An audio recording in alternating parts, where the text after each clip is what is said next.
दोस्तों, scary story official में आप सबका स्वागत है।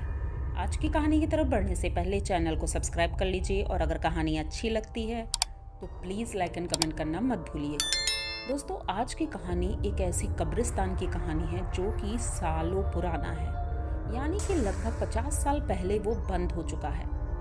वो कितना खौफनाक है ये हम कहानी में जानेंगे। तो देर नहीं करते हैं, अब कहानी की तरफ बढ़ते हैं। कहानी है एक गांव की, छोटा सा गांव जहां पर साहिर और फिजा ये दोनों हस्बैंड वाइफ हैं। ये दोनों साथ में रहते हैं, लेकिन दोनों में झगड़ा बहुत होता है। इसका एक बहुत बड़ा रीज़न है कि साहिर पीता है, मतलब ड्रिंकिंग करता है, जिस वजह से घर में लड़ाइयाँ होती हैं।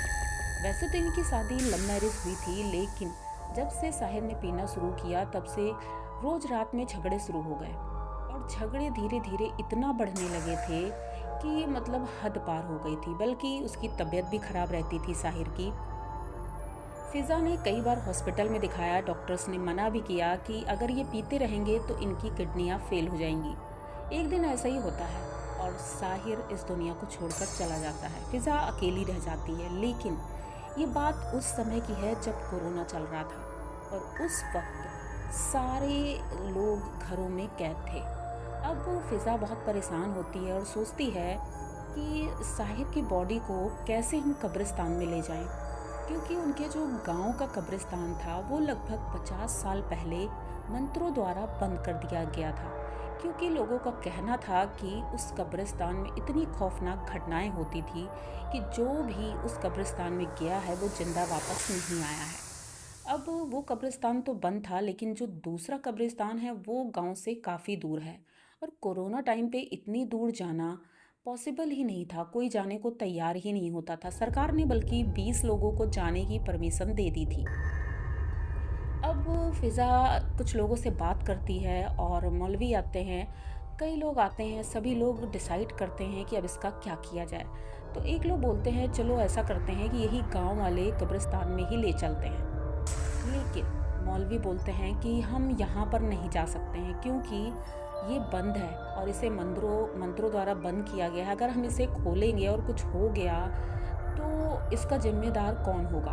फिज़ा कहती है तो फिर आप ही बताइए इसका हम क्या करें, कुछ तो करना पड़ेगा। तो वो बोलते हैं कि चलो ठीक है, कोई बात नहीं, अब हम कुछ तो करना ही पड़ेगा, इसलिए हम चलते हैं साथ में। ऐसे ही होता है और सभी लोग 20 लोग गांव के इकट्ठा होते हैं, क्योंकि इनके रिश्तेदार ही थे, और सभी लोग चल देते हैं। अब यहाँ से ये लोग निकले ही थे और कब्रिस्तान के जब ठीक सामने पहुँचते हैं तो मौलवी मंत्रों द्वारा उस गेट को खोलते हैं। गेट का ताला तो अपने आप ही खुल जाता है और जैसे ही गेट का ताला खुलता है एक तेज हवा का झोंका आता है। सभी लोग डर जाते हैं, लेकिन जो कुछ औरतें थीं, जैसे नादिरा उसकी बहन थी फिज़ा की, और एक सीमा थी उनकी छोटी बहन, मतलब 3 औरतें थी और उनके भाई वगैरह थे कुछ लोग। सभी लोग अंदर जाते हैं, एक कब्र खोदी जाती है, वो लोग खोदते हैं, बस उसके दफनाने की प्रक्रिया शुरू होती है। जैसे ही उनकी बॉडी को कब्र के अंदर पहुंचाते हैं, वैसे ही तुरंत साहिर उठकर बैठ जाता है। अब सभी लोग डरकर भागने लगते हैं। साहिर उठकर खड़ा हो जाता है। अब मौलवी बोलते हैं ऐसा है कि सभी लोग भागो, क्योंकि अब यहाँ रुकना हमारे लिए ठीक नहीं है। लेकिन फिज़ा वो नहीं भाग पाती। सभी लोग भाग करके कुछ दूर तक अभी पहुँचे ही थे, फिज़ा पीछे मुड़कर देखती है तो साहिर कहता है, अरे फिज़ा तुम कहाँ जा रही हो? मैं तुम्हें कितना प्यार करता हूँ, मैं मरा नहीं हूँ, मैं जिंदा ही हूँ, और तुम लोग मुझे दफनाने जा रहे हो। फिज़ा की आंखों में आंसू आ जाते हैं और वो आगे बढ़ती है। अब मौलवी ने इन सबको एक एक ताबीज़ दिया था यहाँ आने से पहले, वो मैं बताना भूल गई। तो साहिर बोलता है कि ये ताबीज़ तुमने क्यों पहन रखा है? अरे इसको उतारो और मुझे बाहर निकालो, मुझे तकलीफ़ हो रही है। तो फिज़ा अपना ताबीज़ निकाल कर फेंक देती है और जैसे ही वो कब्र से साहिर का हाथ पकड़कर उसे खींचने लगती है ऊपर की तरफ, तभी वो फिज़ा को नीचे खींच लेता है और इतना बड़ा मुंह फैलाता है, उस मुंह के अंदर फिज़ा का पूरा सिर चला जाता है। ये देख करके वहाँ पर सभी लोग डर की वजह से थर थर काँपने लगते हैं। अब फिज़ा तो अब इस दुनिया में नहीं रही थी, सब भागना शुरू करते हैं, लेकिन साहिर उठता है और कब्र से बाहर निकलता है। धीरे धीरे वो आगे बढ़ रहा था, तभी उनके दो दोस्त साहिद और फरदीन ये दोनों जा रहे थे। तो साहिर उन्हें बुलाता है और कहता है, अरे तुम तो मेरे दोस्त हो ना, हम तीनों साथ में पिया करते थे और कितना एंजॉय करते थे, और आज भी देखो मेरे पास कितनी सारी बोतलें हैं, मैं लेकर आया हूँ और हम सब यहीं एक पेड़ के नीचे बैठकर पियेंगे, बहुत मज़ा आएगा। उनके दोस्त कहते हैं, बात तो सही है, ये मरा तो नहीं है, क्योंकि लग नहीं रहा है कि मरा है, हो सकता है ऐसे ही मतलब उसे कुछ हुआ हो और फिज़ा ने सोचा होगा कि मर गया, क्योंकि उन लोगों ने देखा नहीं था फिज़ा को मरते हुए।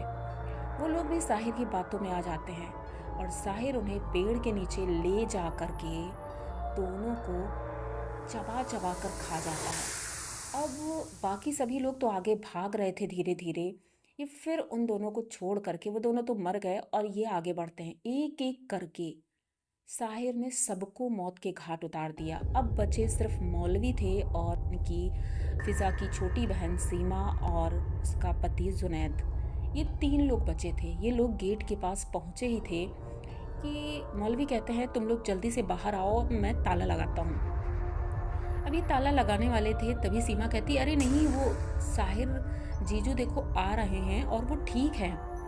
तो मौलवी कहते हैं, वो ठीक नहीं है, तुम लोग पीछे मुड़कर मत देखो और बाहर निकलो। ये लोग बाहर निकलते हैं, तभी साहिर दौड़ कर आता है और तब तक मौलवी गेट बंद कर चुके थे। वो आ करके उसमें टकराता है गेट में और नीचे गिर जाता है और अचानक से धुएं की तरह उड़ जाता है। मौलवी मंत्रों द्वारा गेट को फिर से बंद करते हैं और वहाँ से गांव आ जाते हैं वापस। लेकिन ये वाकया इतना ज़्यादा खौफनाक था कि मैं उस तरह से बता नहीं पाई आप लोगों को, लेकिन जिसने ये मंजर देखा था वो बहुत ही ज़्यादा खौफनाक था। तो आप लोगों को क्या लगता है, क्या सच में ऐसी कोई जगह होगी? क्योंकि ये बहुत ही ज़्यादा डरावना है। आज भी गांव में कोई भी उस कब्रिस्तान में नहीं जाता है, हमेशा के लिए वो कब्रिस्तान बंद कर दिया है, जबकि वहाँ पर लगभग 500 से ज़्यादा कब्रें, लेकिन वो बंद है। तो आप लोगों को अगर ये कहानी अच्छी लगी हो तो प्लीज़ चैनल को सब्सक्राइब करिए, लाइक कमेंट करिए, शेयर करिए और बने रहिए हमारे साथ। मिलते हैं फिर किसी नई कहानी में, तब तक के लिए डरते रहिए।